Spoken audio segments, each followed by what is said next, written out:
Cette conférence de presse a pour but d'essayer d'avoir un rendez-vous avec M. le Préfet. Apparemment, ça serait acté. On devrait rencontrer M. le Préfet demain à 16h30 en préfecture de Bastia. Et on va se répéter, on le répète depuis le début, mais ce n'est pas grave. On veut que soit pris en compte la délibération du conseil municipal de Calvi, où le conseil municipal de Calvi, en sa totalité, veut faire un tour de table, mettre tous les acteurs économiques, sociaux, environnementaux autour d'une table pour trouver une solution à l'amiable pour que M. Maranin puisse travailler. C'est tout. Première étape, on va rencontrer le préfet de Haute-Corse. On va voir ce qu'il va nous dire, parce qu'on ne sait pas ce qu'il va nous dire aujourd'hui. En fonction de ça, on communiquera sur ce que M. le préfet nous a dit.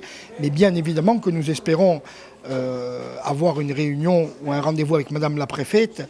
On a pu lire son interview dans un journal local où vraiment... je pense qu'elle peut être la personne qui peut trouver une solution. La décision de justice, nous ne la contestons pas, nous ne sommes pas là pour ça.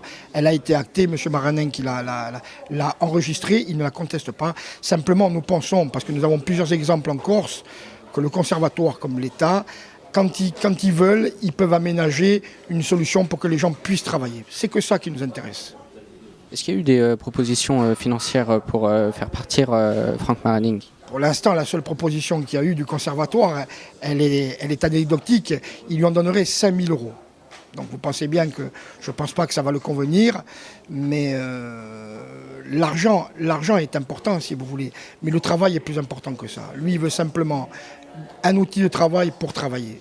La destruction de la paillote serait, je l'ai dit tout à l'heure, catastrophique pour l'image de Calvi, pour ce qu'apporte Marabiche à la Balagne, parce que ce n'est pas que Calvi.